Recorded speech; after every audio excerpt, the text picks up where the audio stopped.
नमस्कार दर्शकों, आपका चर्चित शो पूछता है सुल्तानपुर लाइव। और बात बताना चाहेंगे कि अगर किन्हीं कारणों से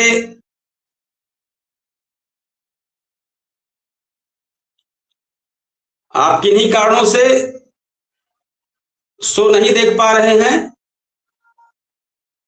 तो हमारे फेसबुक पेज और यूट्यूब चैनल के सभी दर्शकों से ये अपील है कि किन्हीं कारणों से हमारे फेसबुक दर्शकों से निवेदन है कि अगर आपका कमेंट स्क्रीन पर नहीं दिख रहा है तो डिस्क्रिप्शन में दिए स्ट्रीम यार्ड लिंक पर क्लिक करने की अनुमति दें।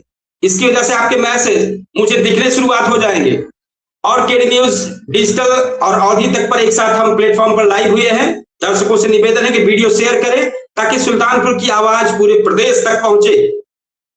हमारी एक बार हम फिर क्लियर करना चाहेंगे, हमारे दर्शकों से निवेदन है कि केडी न्यूज डिजिटल और अवधि तक इस वक्त दोनों प्लेटफॉर्म पर मैं लाइव हूं और इस वीडियो को ज्यादा से ज्यादा शेयर करें, ज्यादा से ज्यादा कमेंट करें ताकि सुल्तानपुर की आवाज पूरे प्रदेश तक पहुंचे।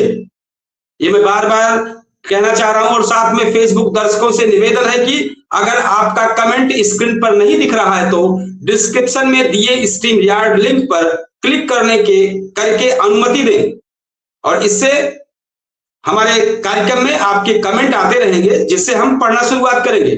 एक बार फिर हम क्लियर करना चाहेंगे केडी न्यूज डिजिटल और अवधि तक के सभी दर्शकों को, ये हमारा दोनों प्लेटफॉर्म पर लाइव है इस वक्त। दर्शकों से निवेदन है कि ज्यादा से ज्यादा वीडियो शेयर करें, ज्यादा से ज्यादा इस चर्चा को पर कमेंट करें, मुद्दे पर कमेंट करें जिससे ताकि सुल्तानपुर की आवाज पूरे प्रदेश तक पहुंच चुके। तो केडी न्यूज डिजिटल और अवधि तक पर इस वक्त हम दोनों प्लेटफॉर्म पर एक साथ लाइव है हमारे दर्शक। और आपका सबसे चर्चित शो पूछता है सुल्तानपुर लाइव शो आपके सामने शुरू हो चुका है। तो फटाफट जुड़े, वीडियो को शेयर करें जिससे सुल्तानपुर की आवाज पूरे प्रदेश तक पहुंचे। और फेसबुक दर्शकों से निवेदन है कि अगर आपका कमेंट स्क्रीन पर नहीं दिख रहा है तो डिस्क्रिप्शन में दिए स्ट्रीम यार्ड लिंक पर क्लिक करके अनुमति दें। हम अपने कार्यक्रम को शुरुआत करते हैं। आज हमारा मुद्दा है,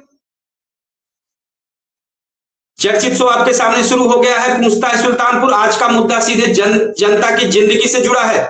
सरकारी अस्पतालों में डॉक्टरों और दवाओं की कमी आखिर कब दूर होगी, पूछता है सुल्तानपुर लाइव शो। और अब एक नया नियम उत्तर प्रदेश के सभी सीएससी और पीएससी में मरीजों को ओपीडी के दौरान पर्चा बनवाने के लिए आधार पर ओटीपी से रजिस्ट्रेशन कराना होगा।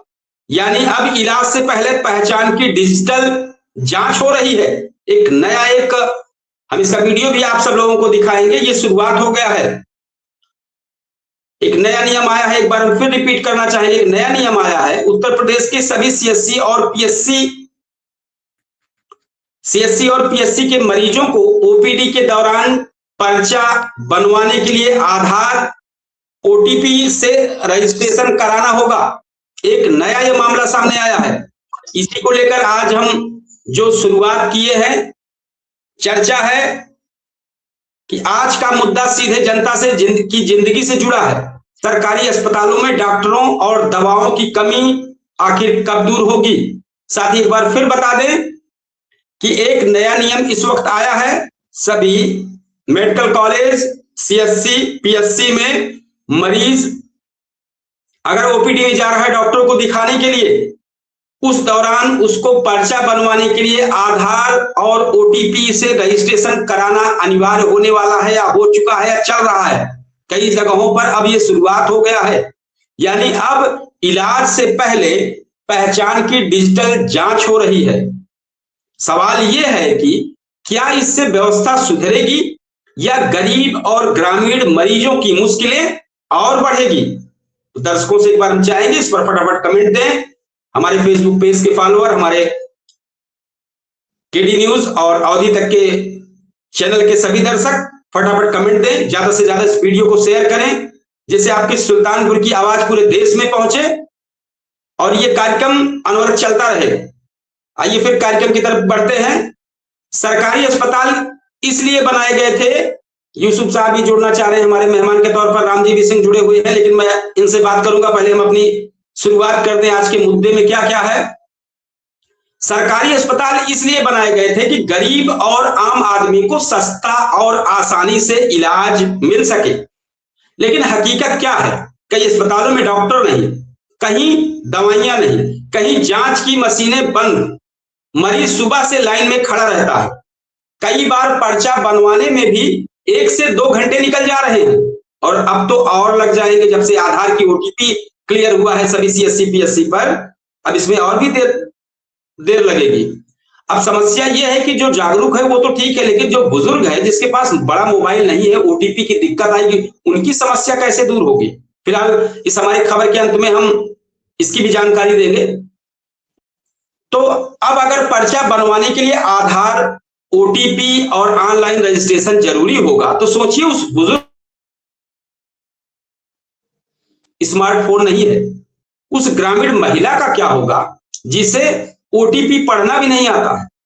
सरकार का कहना है कि इससे फर्जी मरीजों पर रोक लगेगी और रिकॉर्ड डिजिटल होगा।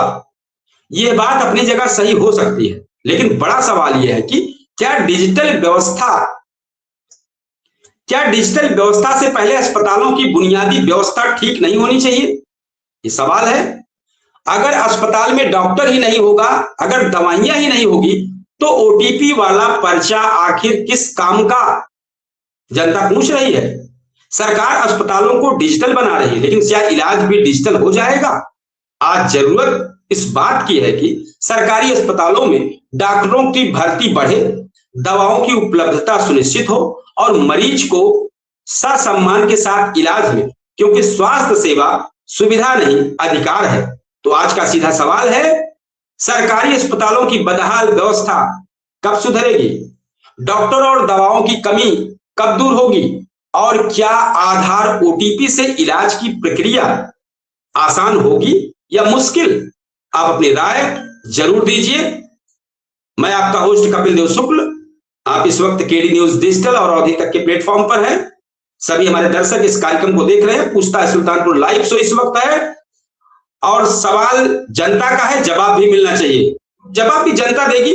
तो हम कार्यक्रम की शुरुआत करते हैं। हमारे मेहमान के तौर पर यूसुफ साहब भी जुड़ने वाले हैं, कई बार प्रयास कर चुके हैं इसी दौरान, और मेहमान के तौर पर हमारे वरिष्ठ शिक्षक रामजी सिंह जुड़ चुके हैं और 1-2 मेहमान और भी शामिल होंगे। तो हम इस मुद्दे को लेकर हमारे मेहमान के तौर पर राम जी, जो हमारे वरिष्ठ शिक्षक हैं, क्या कहना चाहेंगे?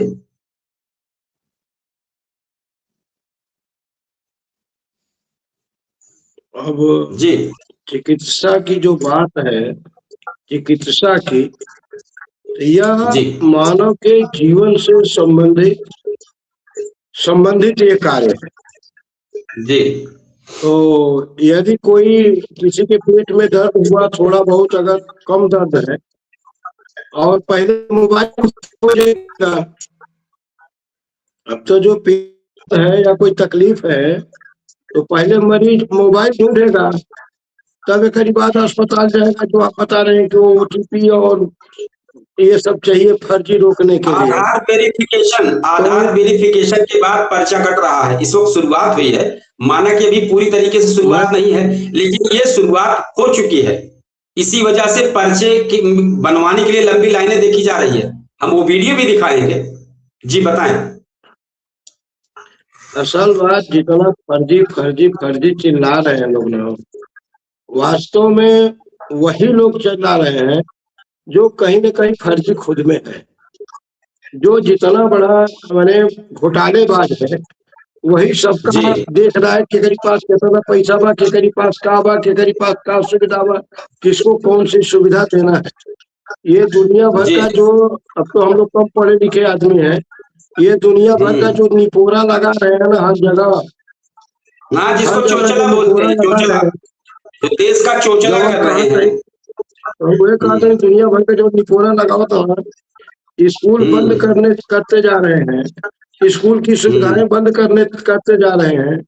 केवल इतनी आप जानकारी कर लीजिए कि सुल्तानपुर जिले में जितने भी विधायक हैं, जितने भी विधायक है, प्राइमरी स्कूल का तो दुर्दशा होती बा जो प्राइवेट तौर पर लोग अपनी अमूल्य संपत्ति खरीद करके विद्यालय खोलने का प्रयास कर रहे हैं या मान्यता लिए हैं, उनको इन विधायकों ने कै रुपया दिया है 5 साल में? जरा पता करिए। बड़ा अफसोस की बात है, बहुत अफसोस की बात है। शिक्षा को, जिस देश को बिल्कुल नाकाम कर देना हो, जिस देश की सारी व्यवस्थाएं चौपट कर देनी हो, उसमें सबसे पहले शिक्षा को बर्बाद कर दीजिए। शिक्षा और स्वास्थ्य, ये मूल चीज, शिक्षा और स्वास्थ्य। तो अब तक स्वास्थ्य के लिए सरकारी अस्पताल खुले थे, जो जाता था 1 रुपए की पर्ची बनवाता था आसानी से, डॉक्टर जितना पढ़े लिखे होते थे देख लेते थे। लेकिन आज भी मैं ये बता रहा हूँ कि सरकारी दवाओं पर लगभग 75% विश्वास है और न मरीज को विश्वास है, न डॉक्टर को विश्वास है, न मरीज को ही विश्वास है जी। 75% दवाओं पर न डॉक्टर को विश्वास है। एक खातिर OTP लोग नहीं मांगेंगे कि दवा फर्जी है कि दवा ओरिजिनल है, एक खातिर नहीं।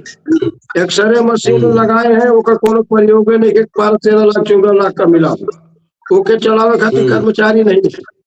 सरकारी भर्तियां एकदम बंद है और OTP लाइए। इसका मतलब ये है कि सरकार के पास पूरी जनता को संपूर्ण रूप से दवा कराने का कोई साधन है नहीं, इसलिए वो तमाम प्रकार की अड़चने पैदा करके, ये तो एकदम सीधी चीज है भाई। कोई किसी का एक्सीडेंट हो गया और उसको 4 लोग लेके जाए तो के जबरदस्ती उनको OTP और फलाना TP देवे के देवे जाए? कौन देने जाएगा OTP? मान लीजिए अभी हम जाए, हमारा एक्सीडेंट हो गया, अनजान 4 लोग हमको अस्पताल पहुंचाए, हमारी मोबाइल का पते ना है ना, तो OTP किसकी मांगेंगे? कौन मरीज को OTP मांगे? कौन देगा? तो टेक्निकल पढ़ाई न करा करके, टेक्निकल ज्ञान न दे करके, टेक्निकल चीजें, जो टेक्निकल चीजें होती, पुल लोग बना रहे हैं तो 4 साल में ढहा जा रहे हैं। सब पुल जो बना रहे हैं 4 साल में ढहा जा रहा है। सड़क बनवा रहे हैं 3 साल में 2 साल में टूट टाट के बराबर हो रही है। तो सीधे इस पर तो इसका मंत्री हो लेना चाहिए कि तुम्हारे राज्य में ये पुल क्यों टूटा, इसका जवाब दो। तो ये लोग अपनी जवाबदेही को एकदम समाप्त करते जा रहे हैं। दवाई के लिए जाइए तो OTP दीजिए। हम तो परेशान हो गए ऐसा सुनते सुनते। अब हम लोगों को अपने जीवन रक्षा के लिए जो हमारी घर की औषधियां, लहसुन, प्याज, अदरक, भैया घर की सब्जी, धनिया, हल्दी, इन सब चीजों का प्रयोग, जीरा, सौंफ, अजवाइन, इन सब चीजों का हम नियमित रूप से यदि प्रयोग करते हैं ढंग से, तो बहुत ज्यादा बीमारियों से हम बच सकते हैं। हम अस्पताल में जाके OTP दें और नहीं, अगर नेटवर्क नहीं रहा तो वही तड़प के मर जा। अगर नेटवर्क अभी जो फिलहाल बात हुई है, उनका कहना है कि डॉक्टरों का ऐसा कहना है, एक अस्पताल में गए थे, वहां पे हम नाम नहीं लेंगे, उन्होंने जानकारी दी कि ऐसा नहीं कि अगर OTP नहीं मिलेगी तो पर्चा नहीं बनेगा, लेकिन सरकार की तरफ से ये है कि आधार से OTP जाए, क्लियर हो तभी पर्चा बने। ये शुरुआत है और हर आम व्यक्ति ये ध्यान कर ले कि अगर पर्चा OPD का बनवाना है तो OTP आपको ऑनलाइन रजिस्ट्रेशन कराना जरूरी होगा वहां पर।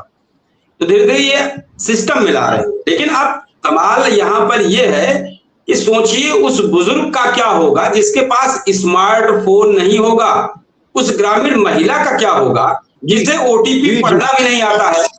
अब सरकार का इसमें कहना है, सरकार का कहना है कि इससे फर्जी मरीजों पर रोक लगेगी और रिकॉर्ड डिजिटल हो जाएगा। ये बात अपनी जगह सही हो सकती है, लेकिन सबसे बड़ा सवाल ये है कि क्या डिजिटल व्यवस्था से पहले अस्पतालों की बुनियादी व्यवस्था ठीक नहीं होनी चाहिए? अगर अस्पताल में डॉक्टर नहीं है, दवाई नहीं है, तो OPD वाला पर्चा या OTP वाला पर्चा लेके आखिर किस काम का होगा? कहाँ क्या करेगा? यूसुफ साहब जुड़े हुए हैं, एक बार जरा इनसे भी सुनते हैं हमारा जो मुद्दा है स्वास्थ्य को लेकर, और फिर इनके अपने जो रास्ते का विवाद चल रहा है उसकी अपडेट रिपोर्ट लेंगे। तो हमारे सभी मेहमानों को बताना चाहेंगे। यूसुफ साहब मेहमान के तौर पर ज्वाइन हुए हैं, क्या कहना चाहेंगे यूसुफ जी? जी सर, नमस्कार।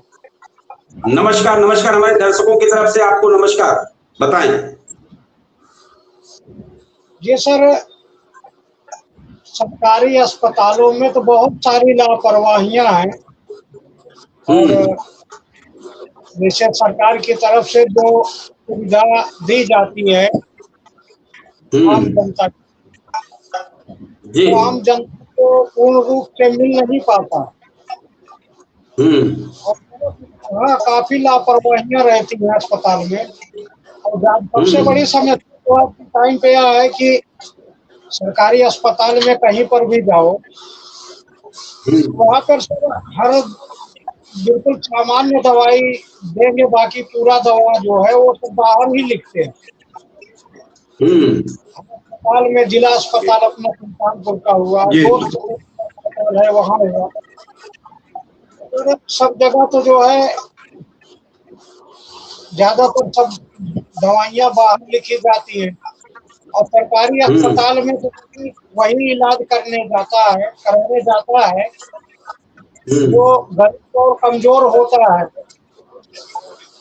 तो मुख्य रूप से इस पर जो है शासन को अस्पताल के जिम्मेदार जो हैं उनको ध्यान देना चाहिए कि दवा जो है उपलब्ध होनी चाहिए पूर्ण रूप से। सही कह रहे हैं आप कि जब दवा ही उपलब्ध नहीं होगी, बाहर की दवा लिखी जाएगी तो किस काम का। हम आप यूसुफ साहब आपको ये कहना चाहेंगे, थोड़ा सा आप आगे आ जाएं, थोड़ा सा ऐसे आगे की तरफ आ जाएं तो आपका फ्रेम भी, हाँ, आपका फ्रेम भी बेहतर हो जाए और आवाज जो फंस रही है वो भी क्लीन हो जाए, बताएं। यह व्यवस्थाएं जो है सुधारना बहुत जरूरी है। सुधार होगा इसमें तभी जो है, नहीं तो फिर आदमी सरकारी में जाए या प्राइवेट में जाए कोई अंतर नहीं होगा। प्राइवेट के जो गवर्नमेंट के जो सरकारी अस्पताल है वहाँ चार्जेस तो ज्यादा कुछ है नहीं, लेकिन चार्जेस आदमी के बढ़ जाते हैं जब दवाइयाँ और जांच जो है वो बाहर लिखी जाती हैं। तो बाहर की जो जांच हुई या दवाइयाँ हुई सभी जो है अस्पताल के अंदर ही होना चाहिए, तभी गरीब और कमजोर आदमी को तभी लाभ मिल पाएगा। नहीं तो उसके लिए जो है सरकारी अस्पताल और प्राइवेट दोनों बराबर ही होंगे। आप ही के बात को जोड़ते हुए हम आगे बताएंगे, कई अस्पतालों में डॉक्टर नहीं, कई दवाइयां नहीं, कहीं जांच की मशीनें बंद हैं, मरीज सुबह से लाइन में खड़ा है। तो इस पर आप क्या कहना चाहेंगे कि डॉक्टर और दवा के बारे आपको क्या लगता, जैसे आप ऐसे राय दीजिए कि अस्पताल में क्या क्या चीजें आपको कमी दिख रही है, क्या क्या चीजें मिलनी चाहिए, जैसे क्या सुविधाएं और बढ़े, आप ऐसे राय हम आपसे चाहेंगे, आप बताएं। सोनोग्राफी हुआ, यह सब जैसे दोस्तपुर का अस्पताल है वहाँ पर उपलब्ध नहीं है। सिटी स्कैन हुआ, यह सब उपलब्ध नहीं है। मात्र खून जांच है और खून जांच होती है वहाँ पे, उसके बाद जो है ये अल्ट्रासाउंड होता है। बाकी जितनी भी ऊपर और जांच करानी है वो आम आदमी को जो है प्राइवेट से वहाँ कराना पड़ता है। नहीं, आपका कहना है कि जो अल्ट्रासाउंड और एक्सरे और जांच ये हो रहा है, साथ में अगर सिटी स्कैन की व्यवस्था आपके दोस्तपुर सुल्तानपुर जनपद के दोस्तपुर में उपलब्ध होनी चाहिए, ये एज ए आम नागरिक आप मांग करते हैं और इसमें जनप्रतिनिधि भी सुने कि ये वहाँ की जनता की मांग है। वहाँ पर मैं कई बार गया हूँ दवा लेने, वहाँ पर भी दवाइयाँ जो है कुछ जो है अंदर देते हैं, बाकी सब बाहर लिख देते हैं। जबकि मैं खुद भी गया वहाँ कई बार दवा लेने, तो थोड़ा अंदर देंगे, बाकी जो है कहेंगे दवाइयाँ नहीं, आप बाहर से जो है बाहर मेडिकल पे उपलब्ध है, आप वहाँ से ले लीजिए। तो ये सब सुविधाएं अस्पताल तो कई देखे मैंने, जैसे जो इलाहाबाद में जिला अस्पताल है, फैजाबाद में है, सुल्तानपुर में है, यहाँ सब जिला अस्पताल में गया हूँ। हमको सबसे अच्छी व्यवस्था जो है सिर्फ अंबेडकर नगर का जिला अस्पताल जो है, अच्छा, वहां पर सबसे अच्छी व्यवस्था है गरीबों और कमजोरों के लिए। इससे क्या क्या है, थोड़ी जानकारी हमारे दर्शकों को दें। जी, अंबेडकर नगर में सबसे मुख्य चीज तो यह है सर कि वहाँ जो है बाहर दवाइयाँ नहीं लिखी जाती। अच्छा। मैं एक बार वहाँ 7 दिन जो है अस्पताल में था अपने पिताजी को लेकर। वहाँ पर सर एक भी दवाइयाँ मुझे बाहर, जबकि उनको 6 दिन तक जो है लगातार ग्लूकोज चढ़ता रहा 24 घंटा, लेकिन एक भी दवाइयाँ जो है मुझे बाहर की नहीं लिखी गई। जितनी भी जांच हुई वो सामान्य बिल्कुल बाहर से नहीं खरीदनी पड़ी। नहीं, बाहर जांच भी नहीं लिखी गई, बाहर की दवाइयाँ भी नहीं लिखी गई, जबकि उनकी हाथ जो है वो पलटी हो गई थी। तो सर जितनी भी जांच हुई सब अस्पताल के अंदर हुई, बस 30 रुपया 40 रुपया ऐसा ऐसा अलग अलग जांच का चार्जेस थे। जो सरकारी फीस है वही फीस कटी। जी जी, तो सबसे अच्छी जो है मुझे तो लगता है कि बहुत दूर की तो जानकारी नहीं है, लेकिन हमारे मंडल में सबसे अच्छी सुविधा अंबेडकर नगर जिला अस्पताल की। क्या वहाँ भी सीटी स्कैन, एक्सरे, डिजिटल और डायग्नोसिस के नाम पर जो जांच होती है वो, और ये अल्ट्रासाउंड, ये सारी सुविधाएं वहाँ पर है? कि वहाँ पर जो है हर अस्पताल से अच्छी सुविधा, अच्छी व्यवस्था, ना जांच के लिए बाहर भेजते हैं सर, ना दवा जो है लिखेंगे बाहर के लिए, सब अंदर ही उपलब्ध है। ऐसी व्यवस्था जो है कि अस्पताल में मैं देखा नहीं। 4-6 अस्पताल में भी गया हूँ जिलों के अस्पतालों में, लेकिन कहीं पर भी ऐसी व्यवस्था नहीं है। आपने नहीं देखी। तो सबको जो है इस चीज से जो है थोड़ा सीखना चाहिए वहाँ के अस्पताल से, कि जो गैर जिम्मेदार रवैया और अस्पतालों का है। नहीं, आपका कहना ठीक है कि अगर ये सरकारी अस्पताल ये भी है, अगर यहाँ पर इन सब सुविधाएं उपलब्ध हैं, ये सारी सुविधाएं आम जनता के लिए उपलब्ध है, तो फिर अन्य जनपदों में उपस्थित मेडिकल कॉलेज जो हैं उनमें ये सारी उपलब्धता क्यों नहीं है? ये बड़ा सवाल है। क्योंकि ऐसे आम जनता, आपने अपनी बात रखी, या पिताजी के साथ वहां एडमिट हुए थे, पिताजी को प्रॉब्लम थी, आपका कहना है कि यहाँ कहीं भी एडमिट हुई है, बाहर की दवाइयां जांच सारी करानी पड़ती है, लेकिन अंबेडकर नगर मेडिकल कॉलेज जब आप गए वहां पर बाहर की कोई भी चीजें। जी, हमारे मोहल्ले में या हमारे परिवार में अधिकांश लोग अगर कोई बीमारी से कोई अगर पीड़ित होता है, सीरियस होता है, तो ज्यादातर तब अंबेडकर नगर ही लेके जाते हैं। सुल्तानपुर जिला जो अस्पताल है वहाँ नहीं जाते, दूसरे जिले का जो जिला अस्पताल है। ठीक है, हमारे वरिष्ठ शिक्षक रामजीत सिंह सुन रहे हैं इन सब बातों को, क्या कहना चाहेंगे इस पर? आपकी ऐसे राय क्या कहना चाहेंगे? अस्पताल के संबंध में अभी वरिष्ठ शिक्षक जो राम बोला बिल्कुल सही है। जी, जो अंबेडकर नगर वाले अस्पताल को कह रहे हैं, हमें लगता है कि वो ये जो रोडवेज है उससे 12-13 किलोमीटर वही वाला है। नहीं सर, जो जिला का अस्पताल है अंबेडकर नगर, जो अकबरपुर में जिला है, उसका अच्छा में जो बना है, मैं उसकी बात नहीं कर रहा हूँ। जो अकबरपुर में जो जिला अस्पताल अंबेडकर नगर का बना हुआ है उसकी बात।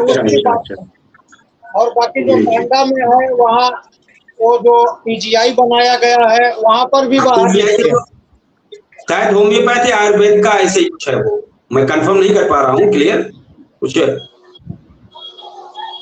जी, अब आप हमारे वरिष्ठ शिक्षक से कह देखिए, यूसुफ जी इस तरह बता रहे थे कि अंबेडकर नगर जनपद जैसे इस तरह सुविधा मिल रही है, तो क्या इन जनपदों में क्यों नहीं मिल रही? आम जनता, आप एक राय दें, ये भी एक आम जनता है। जी जी, तो वही सर मैं सोचता हूँ कि आखिर वहाँ पर उपलब्ध है, तो और जनपदों में जो जिला अस्पताल है वहाँ पर यह व्यवस्था क्यों नहीं उपलब्ध है? सुल्तानपुर जिला अस्पताल में ऐसी व्यवस्था क्यों नहीं उपलब्ध है? सरकारी वो भी है, सरकारी ये भी है। सही कह रहे हैं। इधर हमारे चैनल पर मैसेज आया है, एक पंकज तिवारी लिख रहे हैं इन सब जो चर्चा चल रही है कि सारे सिस्टम मेरी समझ उससे परे हो गए हैं, ये स्वास्थ्य विभाग पर चर्चा कर रहे हैं जिस तरीके से। जाहिर सी बात है आम जनता परेशान है एकदम पूरा। जी क्या कहना चाहेंगे शिक्षक जी, हमारे बड़े शिक्षक राम जी सिंह, क्या कहना चाहेंगे इस पर?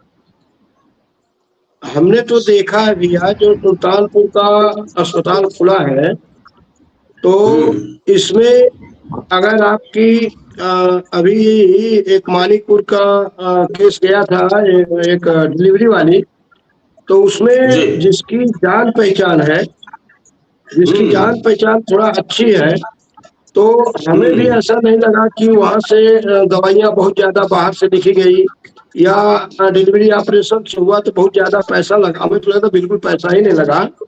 और ये है थोड़ा यहाँ से जो दवाइयाँ मिली, खरीदी जा रही थी बाहर से, थोड़ी बहुत दवाइयाँ बाहर से खरीदी जा रही थी, लेकिन किसी प्रकार का और कोई दिक्कत महसूस नहीं हुआ। 8 दिन वो लोग रहे, मैं भी गया था पहुंचाने के लिए, ले आने के लिए।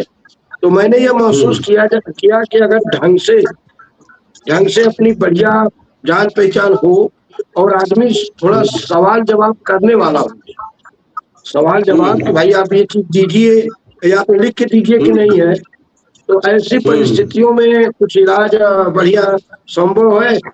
और नहीं तो खैर हमको तो अस्पताल थोड़ा कम जाना पड़ा, नहीं कूड़े भार के लिए देखते हैं केवल। तो कूड़े भार में हमको जो आपने बताया डॉक्टर, तो मैं ये जानना चाहता हूँ कि कूड़े भार में आज तक मैं ये जान ही नहीं पाया यदि किसी का थोड़ा बहुत अंगुली या हाथ फ्रैक्चर हो जाए तो कूड़े भार सरकारी अस्पताल में कोई हड्डी का डॉक्टर है? जी बताएं जी, फिर से एक बार रिपीट कर, चूंकि शायद नेटवर्क गया था, फिर से बताइए आप।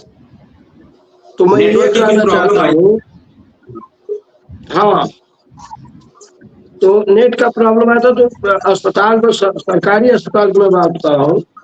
कूड़े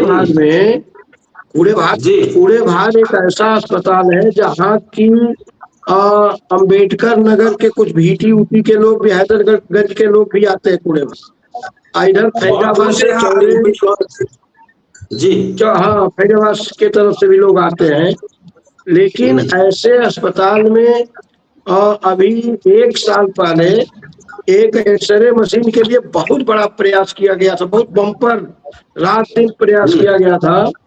तो मैं ये जरूर कहूंगा कि किसी जनप्रतिनिधि के प्रयास से वो नहीं आया, वो जनता ने जब एकदम ताबड़तोड़ कि हमें ये चाहिए, तब आया, एक दबाव बना।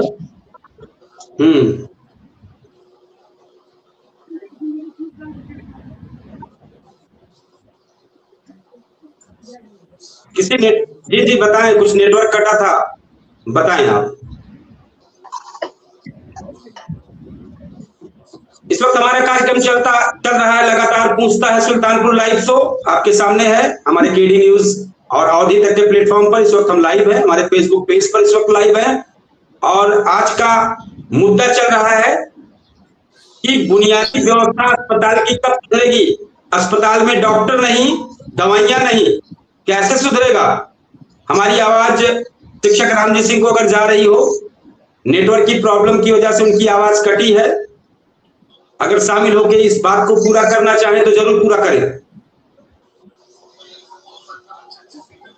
उन तक आवाज नहीं पहुंच रही है, ठीक है। हमारे साथ अभी शामिल हुए हैं हमारे मेहमान के तौर पर पंकज तिवारी।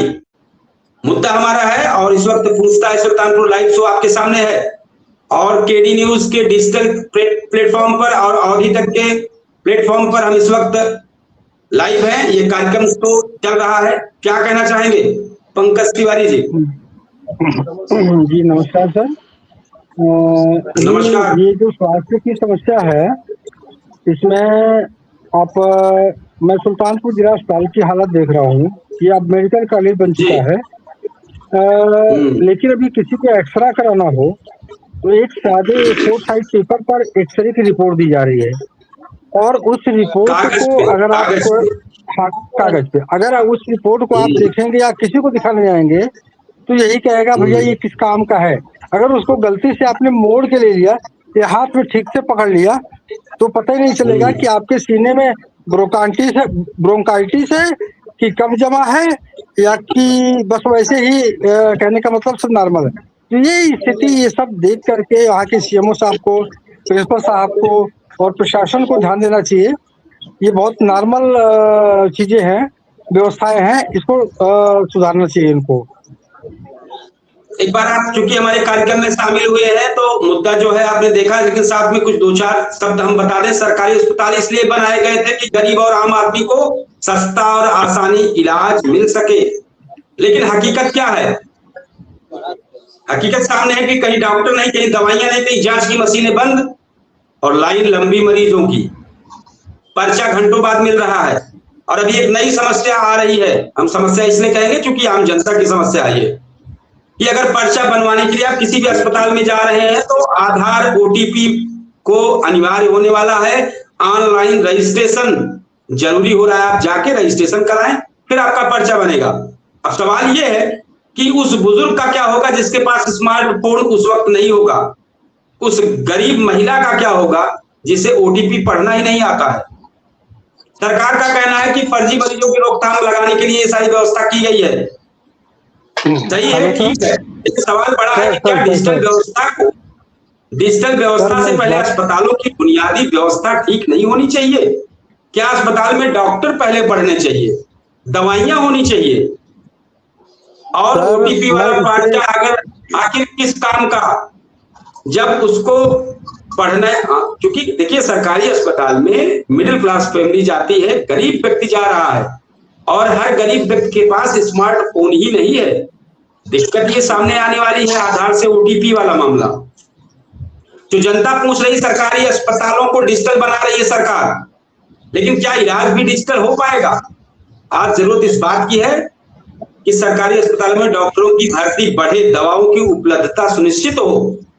क्या कहना चाहेंगे इस पर आप? पंकज तिवारी जी आप बताएं, फिर इसके बाद हमारे शिक्षक जी ज्वाइन करेंगे, वो बीच में कट गए थे।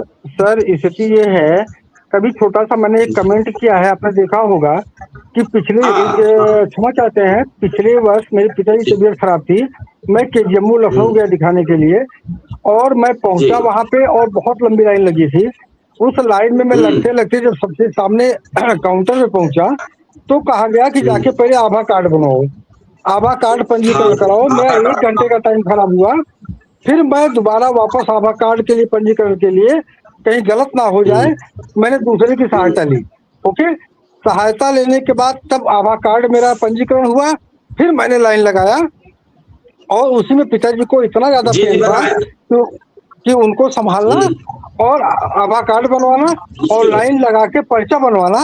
आप समझिए कि मुझे इतनी समस्या झेलनी पड़ी जो कि उचित नहीं है।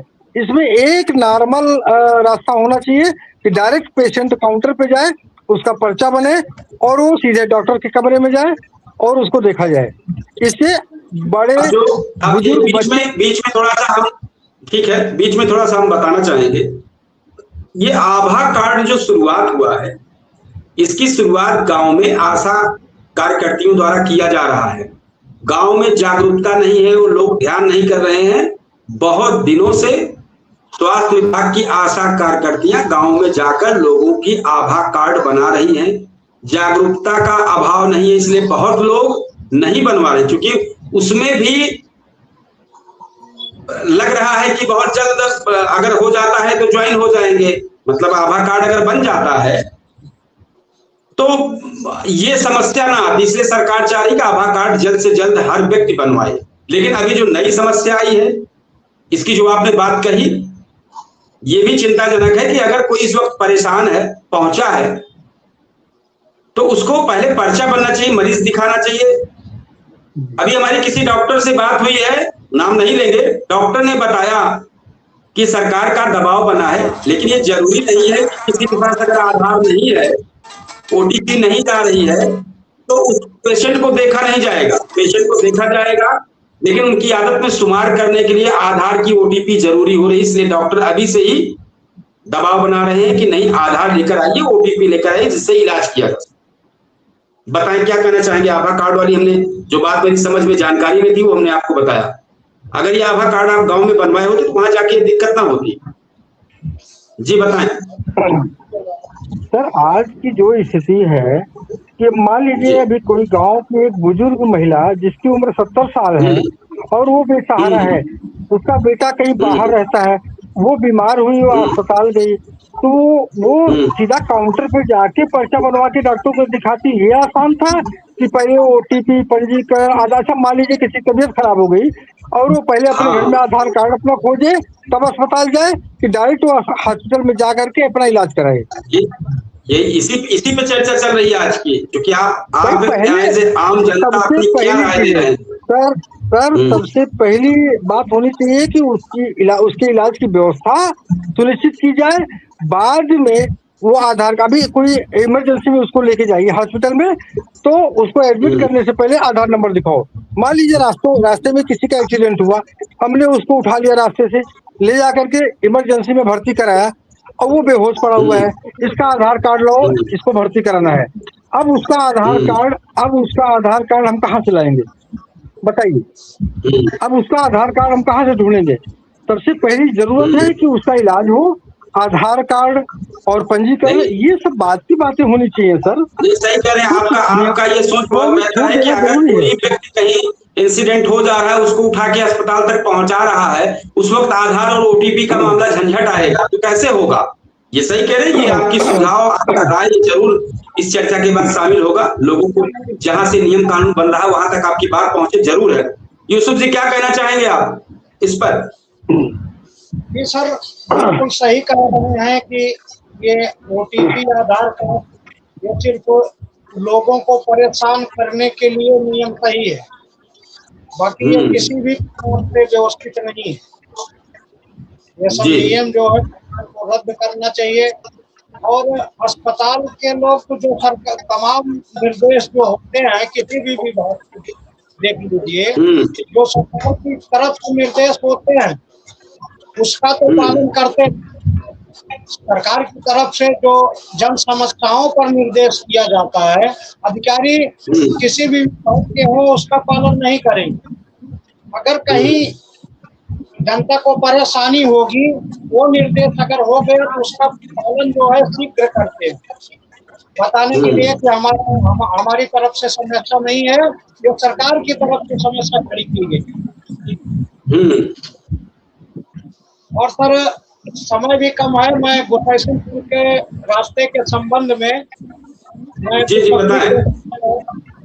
एप्लीकेशन जो है मैं रखा हूँ, सबको इकट्ठा किया हूँ एक अधिकारी का। वो पंचायत गोसाईपुर ब्लॉक थाना दोस्तपुर तहसील तहसीलपुर जनपद सुल्तानपुर में 2022 में ग्रामीण आबादी भूमि पर चल रहे बहुत पुराने रास्ते 2003-2004 में सरकारी खर्चा प्रधान निधि द्वारा बनवाया गया, जिसे वर्ष 2022 में गांव निवासी महादेव यादव द्वारा उखाड़कर रास्ते पर अतिक्रमण कर दिया गया। बीच रास्ते में नीम का पौधा लगाया गया और रास्ते पर ही 2 फुट दीवार भी बना लिए वर्ष 2025। ग्रामीणों और प्रार्थीगण द्वारा जो है शिकायती पत्र जो है बहुत सारे दिए गए हैं, तो मैं प्रतिदिन बताता हूँ। उसको आज मैं दिखाना भी चाहता हूँ कि सबकी जेरोक्स कॉपी हमारे पास है। ये विकास खंड अधिकारी को दी गई है, कई कॉपियां हैं जेरोक्स की, लेकिन इस पर कोई कार्रवाई जो है नहीं की गई आज। उसके बाद थाना अध्यक्ष महोदय को दिया गया है, जिसकी कापियां हैं। तो कादीपुर को या शिकायती पत्र जो है कई बार दिया गया है, लेकिन कोई कार्रवाई नहीं की गई। उप जिला अधिकारी और तहसीलदार तहसीलपुर को या शिकायती पत्र कई बार दिया गया। तहसील दिवस में भी 14 बार शिकायती पत्र दिया गया, लेकिन तहसील स्तर से ग्रामीणों को कोई सहायता प्रदान नहीं की गई आज तक। जिला अधिकारी महोदय को लगभग 10 बार शिकायती पत्र दिया गया है, सब कॉपियां अलग अलग हैं, इसमें सब इकट्ठा करके जो है इसमें मैं रखा हूँ। जिला अधिकारी महोदय द्वारा भी कोई आज तक कोई कार्रवाई नहीं हुई। और जो उनके द्वारा शिकायती पत्र प्रेषित किए गए ब्लॉक थाना और तहसील में सब पर फर्जी रिपोर्ट लगाकर भेज दी गई। फर्जी रिपोर्ट की भी शिकायत की गई लेकिन कोई कार्रवाई नहीं हुई। यह पंचायती राज अधिकारी महोदय को दिया गया था शिकायती पत्र, जिस पर भी निर्देश तो हुआ लेकिन कोई कार्रवाई नहीं की गई। पुलिस अधीक्षक महोदय को यह शिकायती पत्र दिया गया था लेकिन कोई कार्रवाई आज तक जो है नहीं हुई। वर्ष 2022 में ये जिला अध्यक्ष सुल्तानपुर भाजपा जिला अध्यक्ष समाजवादी पार्टी के जिला अध्यक्ष को शिकायती पत्र जो है समाजवादी पार्टी करके लेकिन कोई सहायता जो है प्रदान नहीं की गई। मेनका गांधी सांसद उन्होंने कोई लड़ाई में साथ नहीं दिया। जी, मेनका गांधी सांसद भी उस वक्त जो है उनको भी 5 बार शिकायती पत्र दिया गया लेकिन कोई कार्रवाई नहीं।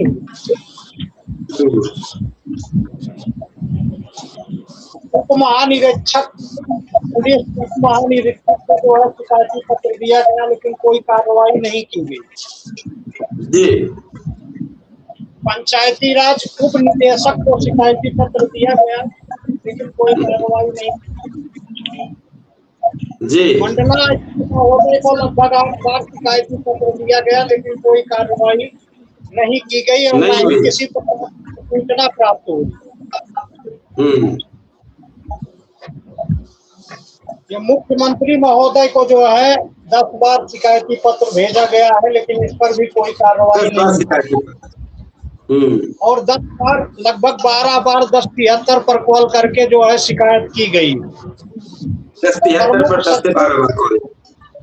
प्रमुख सचिव राजस्व विभाग को जो है शिकायती पत्र 5-6 बार दिया गया लेकिन वहां से कोई कार्रवाई नहीं की गई। ये प्रमुख सचिव पंचायती राज विभाग में सभी को दिया गया है। इसमें प्रमुख सचिव को जो है 5 बार शिकायती पत्र दिया गया। मिशन निदेशक को शिकायती पत्र दिया गया। संयुक्त निदेशक को शिकायती पत्र भेजा गया।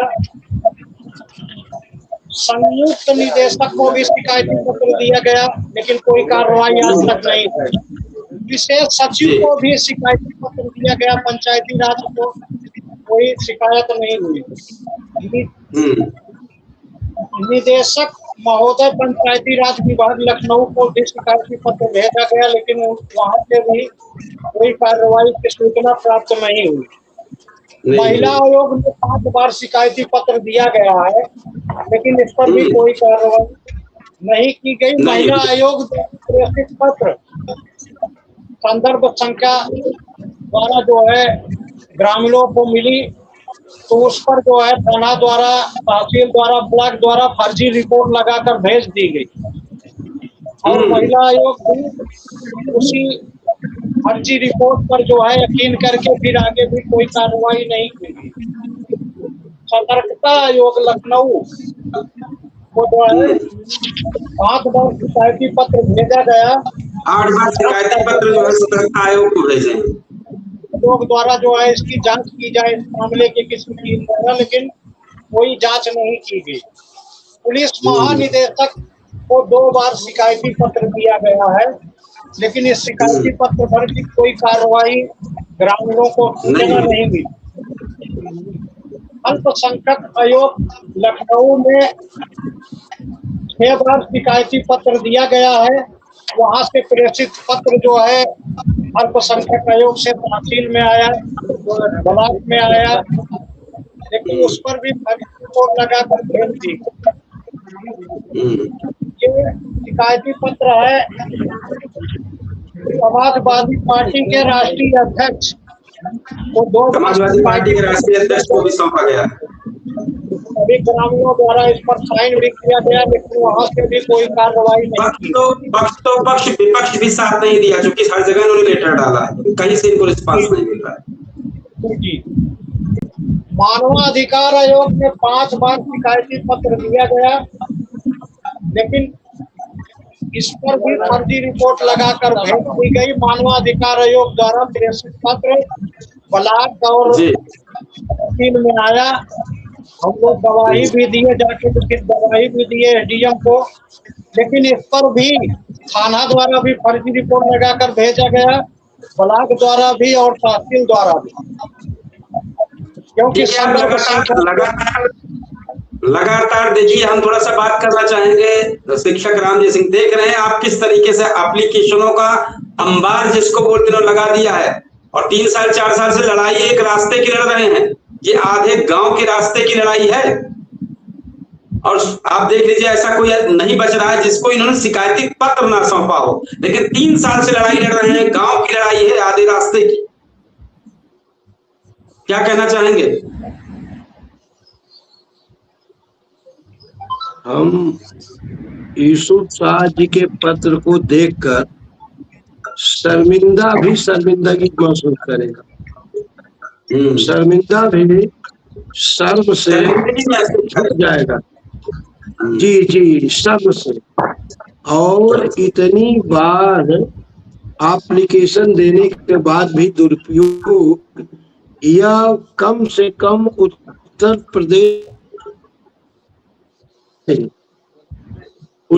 प्रदेश के गिनीज बुक के रिकॉर्ड में दर्ज होना चाहिए कि एक इंसान अपनी सार्वजनिक रास्ते को लेकर के इतनी बड़ी लड़ाई लड़ा, उसमें पहला स्थान मैं अपनी तरफ से यूसुफ शाह जी को देता हूं। और संघर्ष पुरुष, सुल्तानपुर जिले का संघर्ष पुरुष, उन्होंने संघर्ष करते हुए जितने भी अधिकारियों को पत्र दिया है, उनकी अकर्मण्यता एकदम जाहिर होती है।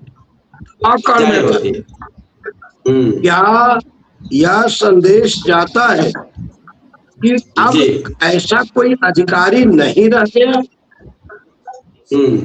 ऐसा कोई अधिकारी रह ही नहीं गया जो दूध का दूध और पानी का पानी करते।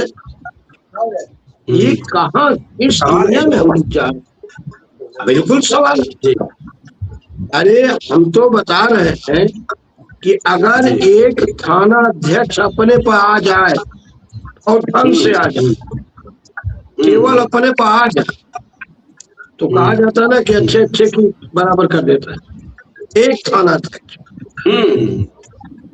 लेकिन अच्छे की औकात दिख जाती है। हाँ हाँ बिल्कुल, अगर वो अपने आप पर आ जाए, क्योंकि अधिकार तो उसको अंग्रेजों के समय वाला है ना। एक चौकीदार अगर गांव में लाल पगड़ी बांधे हुए चला जाता था, तो हम तो सुनते थे कि लोग दरवाजा बंद कर देते थे कि उनसे भेंट ना हो जाए, इतनी दहशत थी। तो आज के समय में यूसुफ शाह जी ने जिस समस्या को, हम तो ये सोच रहे हैं ना कि इसमें तो ये हो ही जाना चाहिए कि कौन गलत है, ये तो स्पष्ट हो ही जाना चाहिए कि कौन गलत है। इस तरीके से लड़ाई लड़ रहे हैं, इतनी शिकायतों के बाद भी इनकी सुनवाई नहीं हो रही। आप सही कह रहे हैं कि अब तक तो क्लियर हो ही जाना चाहिए। ये तो क्लियर हो ही जाना चाहिए, लेकिन हमें ये लग रहा है कि यूसुफ शाह जी आज जिंदा है, आज जिंदा है। जो भी अधिकारी उनके प्रार्थना पत्र को अनदेखी किया है, वो तो सोच रहा होगा कि ये कैसे जिंदा है, कैसे जिंदा है। ये एक आदमी के खिलाफ थोड़े, एक आदमी की बात नहीं है, पूरे सिस्टम के साथ डीएम के साथ लड़ रहे हैं। आज तो जब रिजल्ट निकलता है कि हमारा लड़का IAS हुआ, हमारा लड़का IIT किया, तो एक बात मेरे दिमाग में ये तुरंत बैठ जाती है कि का यही वाला तो नहीं होगा जो किसी की न सुने, जो किसी की न सुने। ऐसे IAS, PCS और IPS होने का मतलब ही समझ में नहीं आता भैया। और हमारी जो प्रणाली है, हम देखते देखते जिस प्रणाली में हम और आप बात कर रहे हैं, कम से कम 30 मिनट तो नेटवर्क जिसका पूरा पैसा देते हैं, और 30 मिनट हम लोग अपनी पूरी बात को न कह पाए हैं न सुन पाए। पूरी स्पष्ट वार्तालाप जैसे शुरू हुई है, नेट कट गया जैसे शुरू हुई है। तो यूसुफ शाह जी के लिए मैं एक चीज कहना चाहता हूँ कि अगर यूसुफ शाह जी को कभी भी मौका मिले तो एक बार 2027 के पहले, ये 2026 चल ही रहा है, हम माननीय अपने मुख्यमंत्री योगी आदित्यनाथ जी से मिलना चाहते हैं को लेकर के। मेरी इच्छा है और कभी भी इनको मौका मिला, हमको तो अपने टाइम पर इतना कमांड रहता है कि हम सब काम छोड़ के मौका निकाल लेते हैं अपनों के लिए, वो भी अपनों के लिए भी। थोड़ा सा मैं सीमित दायरा रखता हूँ, सीमित दायरा, लेकिन यूसुफ शाह जी के लिए मैं निश्चित रूप से उस प्रार्थना। अच्छा, अभी हम ठीक से इनका गांव भी नहीं जानते, सही बता रहे हैं आपसे। अगर ये ठीक से अपना गांव बता दें। जी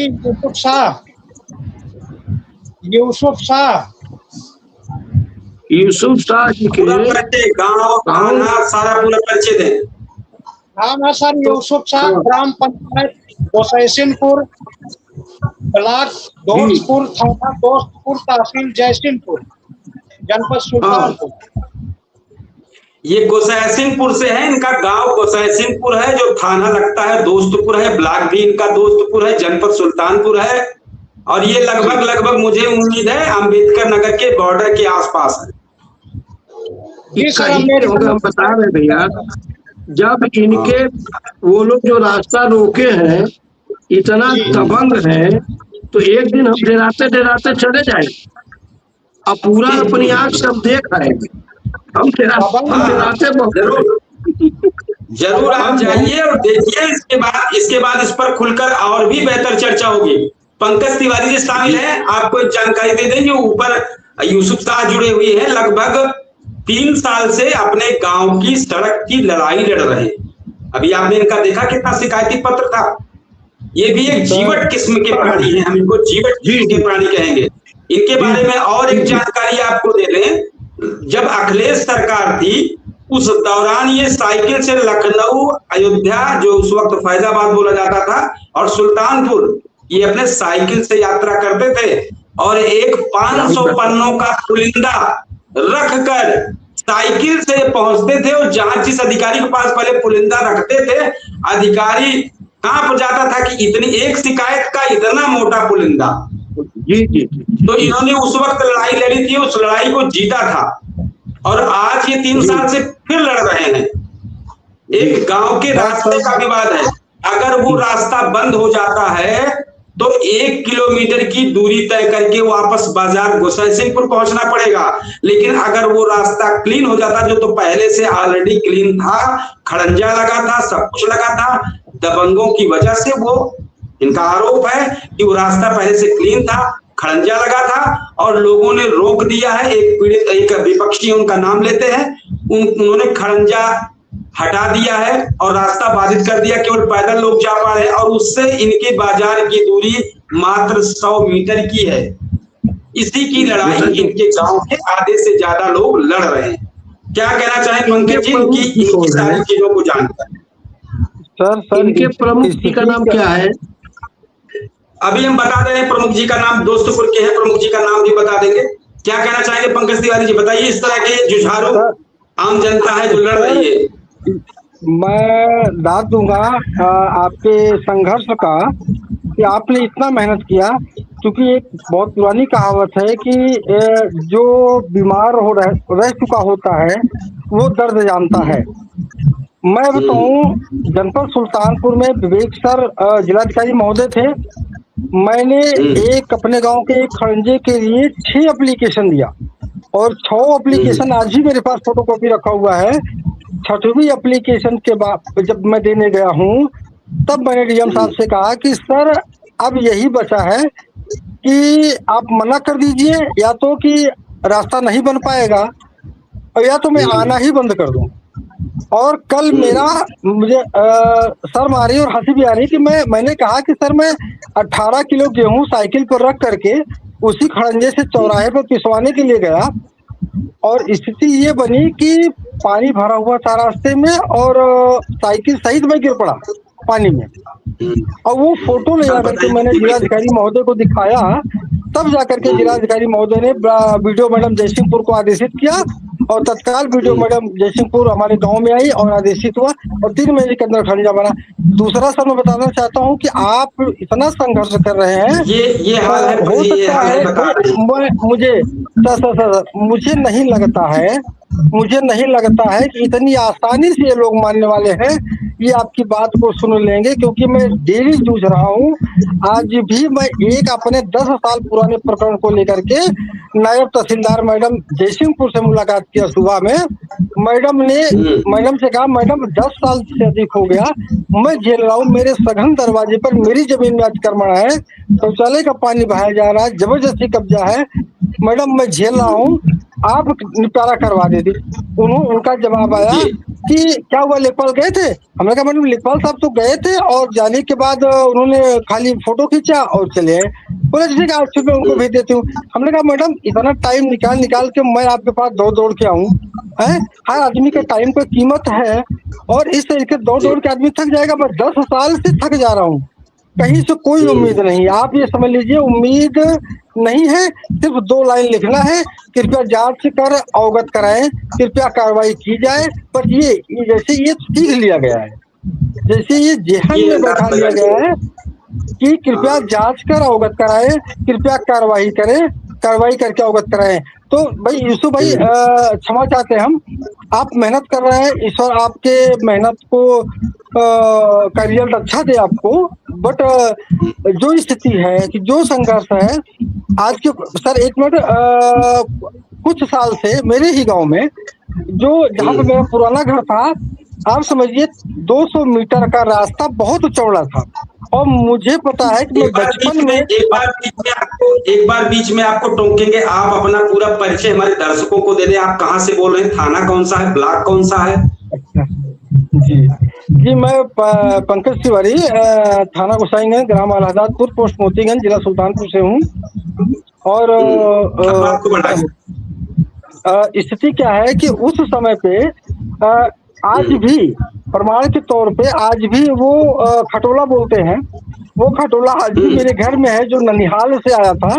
और माता जी बताती हैं कि तुम 2.5 साल के थे, हम लोग जानते खटोला गांव के हैं। खटोला तो पहले गाँव मतलब रिक्शे से मम्मी आती थी ननिहाल से और खटोला ऐसे बेड़ा रख करके रिक्शे पे उसी रास्ते से दरवाजे तक गया था मेरे पुराने घर तक।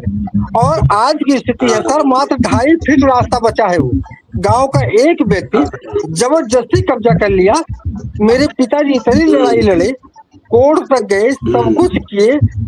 स्थिति ये आई कि आज मैं उस घर को छोड़ करके मुझे खेत में घर बनाना पड़ा। मुझे उस घर को छोड़ करके खेत में घर बनाना पड़ा। मेरे चाचा जी मजबूरन आज उस घर पे रह रहे हैं, लेकिन उनके घर जब बाइक से मैं जाता हूँ चाचा के घर तो मैं पैदल जाता हूँ, बाइक या बाहर खड़ी कर देता हूँ या पैदल 200 मीटर जाता हूँ। मतलब प्रशासन पुलिस अब क्या कहें सर, शर्म आती है। कुछ भी कोई कुछ नहीं कर पाया। अब आज जो रास्ता ब्लॉक हो चुका, मात्र 2.5 फीट का रास्ता बचा हुआ है। और कल अगर मैं जुड़ गया, टाइम मिला मुझे जुड़ने के लिए, कल मैं वीडियो बना के लाऊंगा सर, एकदम स्पष्ट, मतलब दीवार सर दीवार से स्पष्ट 1 फुट। और मतलब अभी पिछले साल कब्जा कर लिया गया रास्ते में और बीच रास्ते में 5 फुट दीवार उठा ली गई और पुलिस आया, आने के बाद बोले कि भाई हम क्या कर सकते हैं इसमें, राजस्व बोलो। राजस्व आया, बोले हम क्या कर सकते हैं, पुलिस बोलो। दीवार खड़ी हो गई उतनी देर में। सर क्या उम्मीद किया जाए? खेला पूरा खेला हो रहा है सर। कुछ नहीं, हम तो बिल्कुल विश्वास उठ गया मेरा। मैं 10 साल से दौड़ रहा हूँ सर। मैं कल अभी आज फिर मैं प्रशंसा पत्र लेके आया हूँ तत्काल मैडम को। मैं सबको दे रहा हूँ, किसको नहीं दे रहा हूँ। कल मैं अतिरिक्त मजिस्ट्रेट महोदय सुल्तानपुर से गया मिलने के लिए, तो उन्होंने कहा कि अब तो टाइम ओवर हो गया है, डीएम साहब हैं, आप ऐसा करिए कि कल सुबह आइएगा। मतलब हमने मदद किया। हम शायद आप जान भी रहे हैं कि हम भी कहीं से जुड़े हुए हैं, तो हमने अपना परिचय भी दिया वहाँ पे इससे जब मेरे साथ इस तरीके से हो रहा है तो फिर आम आदमी के साथ क्या होगा? ठीक है सर। और मैं विद प्रमाण दौड़ता हूँ 10 साल से मेरे सघन दरवाजे के सामने, मात्र 10 फुट के सामने लैट्रिन का, शौचालय का खुला पानी। और मेरे पिताजी गंभीर बीमारी से पीड़ित है, बैठा नहीं जाता है दरवाजे पर। अगर आप आ जाएंगे तो आपको लगेगा कि यार आप लोग कैसे बैठते हो यहाँ पे अगर हवा चल जाए तो। प्रशासन आता है, चला जाता है, कहीं कुछ नहीं, सब ऐसे चल रहा था। तो भाई यूसुफ भाई, आप मेहनत करिए, ईश्वर आपकी मदद करे, आप और ज्यादा मेहनत करें, सीएम साहब से मिले, पीएम साहब से मिले, सब करें। जरूर बोले कुछ। डीएम साहब को तो 10 बार साहब से मिले हैं और कोई कार्रवाई उनके द्वारा नहीं की गई। ब्लॉक दोस्तपुर के जो आप पूछ रहे थे कि प्रमुख कौन है, वहाँ के प्रमुख, और फिर से बोले, आवाज कट गई। जी, मानवाधिकार में जब शिकायत पत्र दिया गया था, प्रमुख जी का नाम लें, आवाज कट रही है, प्रमुख जी का नाम लें। जी जी। तो प्रमुख जी का क्या नाम है? प्रमुख जी का क्या नाम है, नाम वो बताएं। बंटी सिंह। आपके यहाँ के ब्लॉक के प्रमुख का क्या नाम है वो बता दें, हमारे दर्शक सुन लें, हमारे मेहमान सुन लें। बंटी सिंह। बंटी सिंह। अच्छा। उनके आवास पे विधायक विधायक जी जो है हमारे क्षेत्र के राजबाबू उपाध्याय जी हैं, और बंटी सिंह जी के आवास पे सुल्तानपुर में जो आवास है उनका, वहाँ पर 5-6 ग्रामीण हम लोग 2-3 बार गए और शिकायती पत्र भी दिए। सब ग्रामीणों का साइन तो भी शिकायती पत्र दिया गया। विधायक को शिकायती पत्र जो है मैं खुद अपने हाथों से दिया, तो वो ले लिए, बोले ठीक है जो है मैं बात करूंगा, कार्रवाई होगी, लेकिन कोई कार्रवाई नहीं की गई। मैं बता रहा था कि मानवाधिकार में भी जब शिकायती पत्र दिया गया 6-7 बार, तो वहाँ से प्रेषित पत्र की एक प्रतिलिपि हमको ग्रामीणों को भी मिली। उस पर थाना को निर्देश दिया, एसपी साहब को आया था, वहां से थाने पे ट्रांसफर किया गया था। तो उसमें निर्देश था, क्योंकि वहाँ उस स्थल का जो है वीडियो बनाकर भेजे थे मानवाधिकार। अच्छा। वीडियो वहां से प्रेषित हुआ थाना पे कि आप इस वीडियो की जांच करके बताएं, स्थल का जो वीडियो। तो थाना द्वारा यह रिपोर्ट लगाई गई, मैं रिपोर्ट निकाल के देखा, उस पर रिपोर्ट लगाई गई कि यह स्थल, यह चित्र जो है किसी भी ग्राम पंचायत में नहीं है, जबकि उस स्थल का फोटो में दिया था, लेकिन वहाँ थाना द्वारा लगाई गई कि किसी भी ग्राम पंचायत में यह स्थल या चित्र नहीं है, या फोटो नहीं है। उसके बाद जो है मानवाधिकार भी जो है थाना द्वारा लगाई गई रिपोर्ट पर जो है पूर्ण रूप से भरोसा हो गया। फिर 2 बार शिकायती पत्र दिया गया, लेकिन कोई कार्रवाई नहीं की गई। लोग जांच करने के लिए विजिलेंस विभाग को शिकायती पत्र दिए थे। विजिलेंस विभाग में 3 बार हम लोग शिकायती पत्र दिए कि इसकी जांच हो जाए इस मामले की किसी टीम द्वारा, लेकिन आज तक कोई जांच नहीं हुई। भारत सरकार के राष्ट्रपति महोदय को 6 बार शिकायती पत्र जो है प्रेषित किया गया है, भेजा गया है, लेकिन किसी भी प्रकार की कार्रवाई नहीं हुई, ना ही प्रार्थीगण को सूचना दी गई किसी प्रकार की। प्रधानमंत्री महोदय भारत सरकार को लगभग 8 बार शिकायती पत्र जो है भेजा गया कार्यालय में। 1 बार वहां से प्रेषित पत्र की लिपि मिली थी, लेकिन कार्रवाई में उनके कार्यालय द्वारा जो संदर्भ संख्या प्रार्थी को मोबाइल पर प्राप्त हुई, सभी पर जो है थाना और ब्लॉक और तहसील द्वारा फर्जी रिपोर्ट लगाकर भेज दी गई। और एक शिकायती पत्र पर 20 कापियां प्रतिलिपि लगाकर जो है प्रेषित किए हैं ब्लॉक द्वारा, तहसील द्वारा, थाना द्वारा जितनी भी फर्जी रिपोर्टें लगाई गई थी सबकी प्रतिलिपि लगा के मैं जो है केंद्र में और राज्य में भेजा हूँ, लेकिन शिकायत फर्जी रिपोर्टों पर कोई कार्रवाई नहीं की गई। गृह मंत्रालय, भारत सरकार, नई दिल्ली जो है 4 बार शिकायती पत्र भेजा है, लेकिन वहां से भी कोई कार्रवाई नहीं की गई और नहीं सूचना प्राप्त हुई। केंद्रीय सतर्कता आयोग को 5 बार शिकायती पत्र भेजा गया है, लेकिन किसी भी प्रकार की कार्रवाई की सूचना जो है प्राप्त नहीं हुई। केंद्रीय राष्ट्रीय मानवाधिकार आयोग में जो है 5 बार शिकायती पत्र भेजा गया, राज्य में भेजा गया। जब वहां से कार्रवाई नहीं हुई तो केंद्रीय मानवाधिकार को जो है भेजा गया, लेकिन वहां से भी कोई कार्रवाई की सूचना प्राप्त नहीं हुई। केंद्रीय पंचायती राज विभाग में जो है बीडीओ साहब और सीडीओ साहब, पंचायती अधिकारी और राज्य में संबंधित विभाग जितने भी है हर जगह आपने शिकायत की, लेकिन अभी तक कोई कार्रवाई नहीं होने पर हम लोग केंद्रीय पंचायती राज विभाग को जो है 6 बार शिकायती पत्र भेजा इन 4 वर्षों में, लेकिन वहां से भी कोई सूचना प्राप्त नहीं हुई कार्रवाई। संघ लोक सेवा आयोग मुख्यालय नई दिल्ली में जो है 5 बार शिकायती पत्र भेजा गया है, लेकिन आयोग द्वारा कोई कार्रवाई से भी कोई रिजल्ट नहीं निकला, क्योंकि आयोग द्वारा यह मांग की गई थी, हम लोग मांग किए थे कि आयोग द्वारा हमारे आपकी सारी चीजों पर, इन सारी चीजों पर एक बार चाहेंगे, क्योंकि कार्यक्रम को समापन की तरफ लेके जाना है और मुझे भी कंक्लूजन भी करना है अपनी इस खबर पर, साथ ही मुझे सुल्तानपुर जनपद की कुछ खबर भी बताना है और साथ में आज का इतिहास भी मुझे बताना है।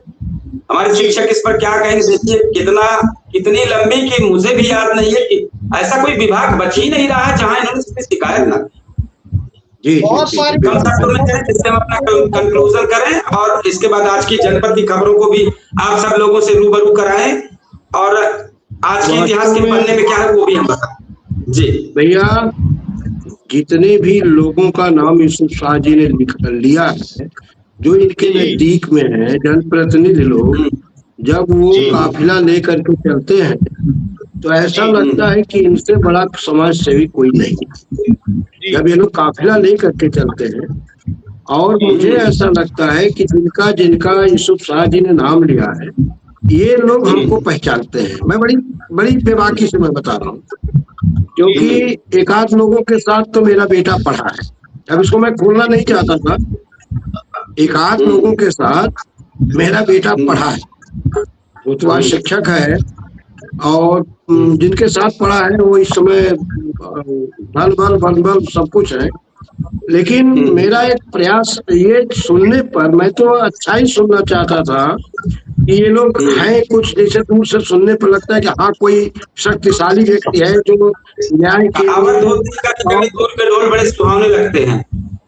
हाँ, वही चीज मैं बता रहा हूँ कि हम लोग बड़ा तारीफ करते थे, चाहे हमारे बहुत बड़े वो संकल्प दिवस और जन सेवाएं और संकल्प जो लिखते हैं रोज कि मेरा ये प्राथमिकता है, इसका मतलब ठीक इसका उल्टा है। और मैं अपने प्रमुख जी से प्रणाम करके कहूंगा, वो हमको जानते हैं, राम जी सिंह को, आदर्श विद्या मंदिर वाले राम जी को वो भली भांति जानते हैं। मैंने अनजान में ही पूछा कि वहाँ के प्रमुख आपके यहाँ कौन है, तो हम भी प्रयास थोड़ा सा करेंगे यूसुफ शाह जी के लिए, और आपके लिए हम दुआ करेंगे यूसुफ शाह जी।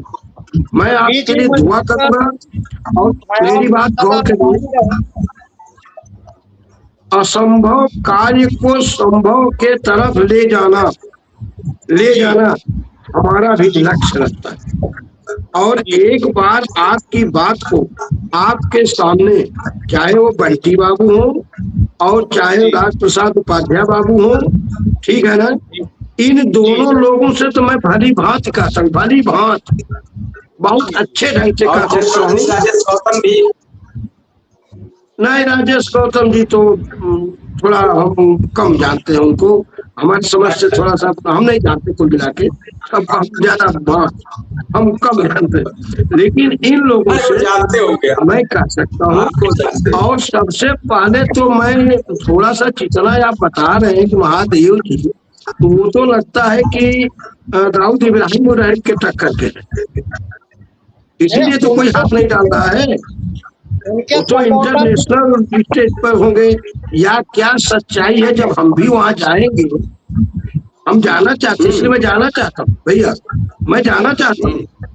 हाँ, हमको बड़ा इसमें भाई कदम उठाने में हमें अच्छा लगता है जी। और आपने जिस तरह से आईना दिखाया है, मैं तो इसकी कल्पना ही नहीं कर सकता।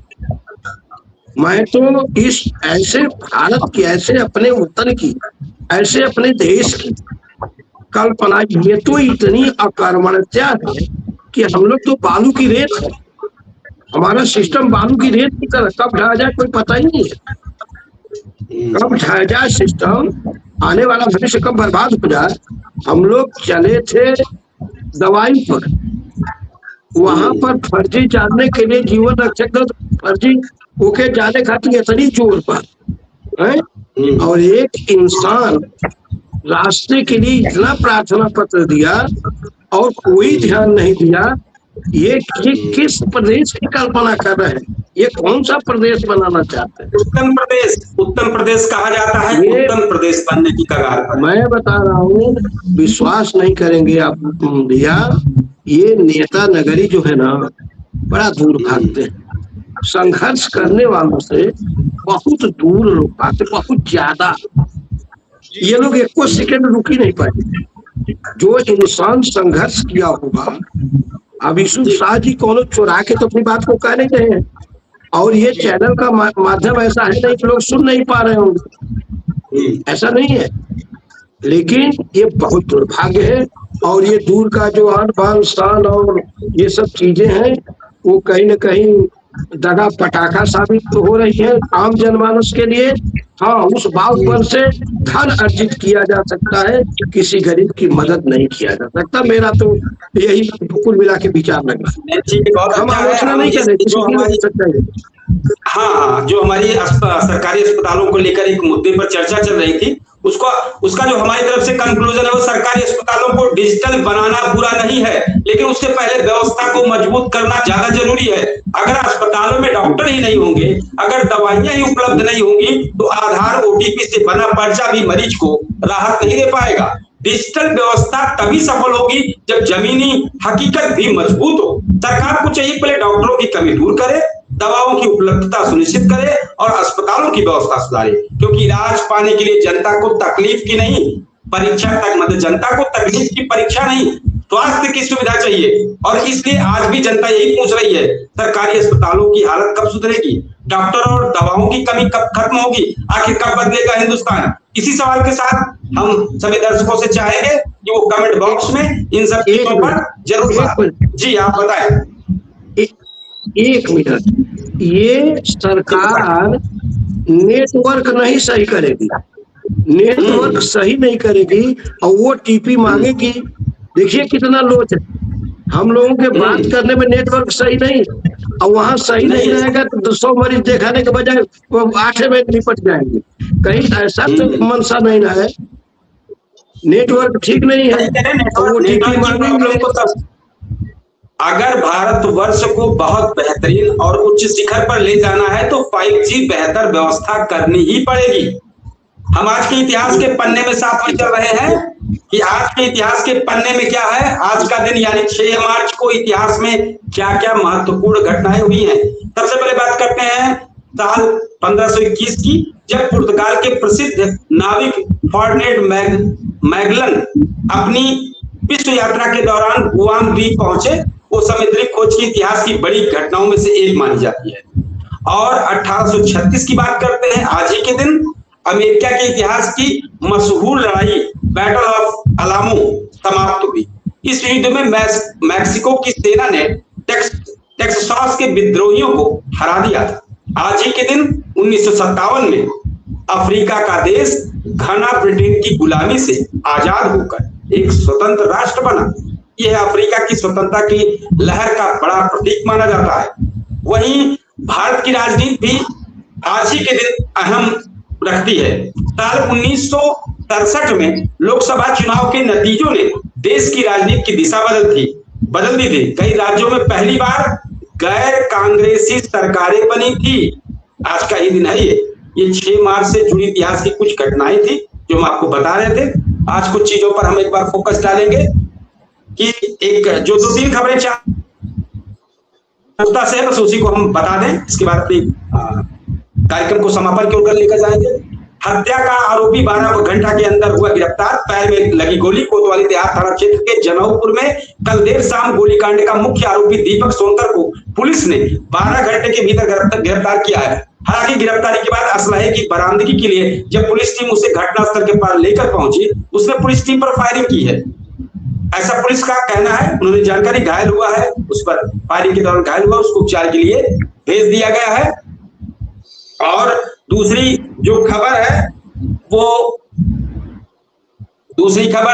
बस स्टेशन के निकट दिन दहाड़े लगभग 18,000 की लूट हुई है।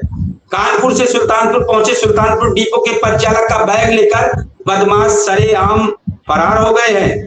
नगर कोतवाली क्षेत्र के अंतर्गत बस स्टेशन के निकट का मामला, एक निकट बिरयानी दुकान के सामने का मामला बताया जा रहा है। कानपुर से सुल्तानपुर पहुंची सुल्तानपुर डिपो की बस के परिचालक से शुक्रवार की भोर में ये वारदात हुई है।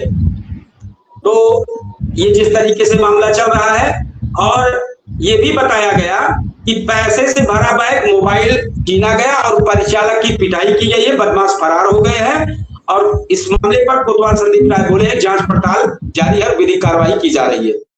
सुल्तानपुर के दिन एक बड़ा मामला आ रहा है सामने। होली के दिन पीट कर एक निराला नगर चौकी क्षेत्र में घटी घटना है। ये पीट कर हाथ उखाड़ने की जब सूचना आ रही है, कितना सही ये सूचना आ रही है। और इसके बाद साथ ही एक सूचना और भी, सुल्तानपुर अधिवक्ता संघ के अध्यक्ष राघवेंद्र प्रताप सिंह व महासचिव दिनेश कुमार दुबे ने वरिष्ठ अधिवक्ता श्री अनिल कुमार पांडे के आकस्मिक निधन का शोक प्रस्तावना की है। ये आज का रहा। और दूसरी एक बड़ी खबर जो है, बस से खड़ी ट्रक में मारी टक्कर, चालक की मौत। पूर्वांचल एक्सप्रेसवे पर एक तेज रफ्तार बस अनियंत्रित होकर खड़ी ट्रक से टकरा गई। हादसे में बस चालक की मौत हो गई है। ये आज का मामला है। और एक मामला और है जिस संबंधित एक मामला आया था आज की थाना कोतवाली नगर से संबंधित एक वीडियो वायरल हुआ, जिसमें एक ट्रैफिक सब इंस्पेक्टर द्वारा ठेले वाले से चना लिया गया था।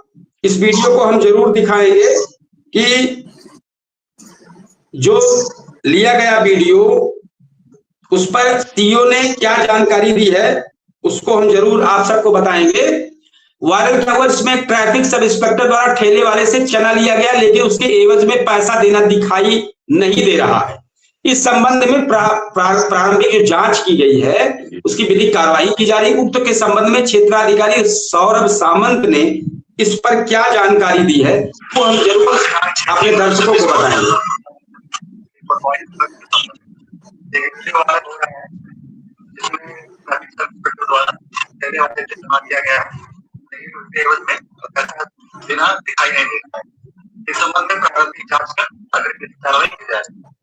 ये इस पर सीओ स्तर की एक जानकारी आई है। और दूसरी सबसे बड़ी खबर जो है, स्वामी अभिमुक्तेश्वरानंद जी की अगुवाई में शंखनाद यात्रा 7 को पहुंच रही है सुल्तानपुर। ये बड़ी खबर है। गो प्रतिष्ठा धर्म युद्ध शंखनाद यात्रा के अंतर्गत पूजपाठ ज्योतिषाब ये जगतगुरु शंकराचार्य जी अभिमुक्तेश्वरानंद सरस्वती जी का आगमन लमुआ बाजार में 7 मार्च को 2 बजे हनुमान मंदिर में मेला वाली बाग कोतवाली के पास हो रहा है। ये हमारी सुल्तानपुर जनपद की जो बड़ी खबरें थी वो हम आप सबको बता रहे थे। साथ ही आज के इतिहास में क्या था वो हमने आप सबको बताया। फिर अपने कार्यक्रम में कल इसी समय सभी अपने दर्शकों के साथ, सभी अपने मेहमानों के साथ फिर हाजिर होंगे और नए मुद्दे के साथ। और हम चाहेंगे सभी लोगों से कि इस कार्यक्रम को समापन करते हैं और कल फिर इसी समय इसी मुद्दे पर या अन्य मुद्दे पर फिर एक चर्चा के लिए शामिल होंगे। तब तक के लिए शुभ रात्रि, जय हिंद, शुभ रात्रि। जय हिंद, जय भारत।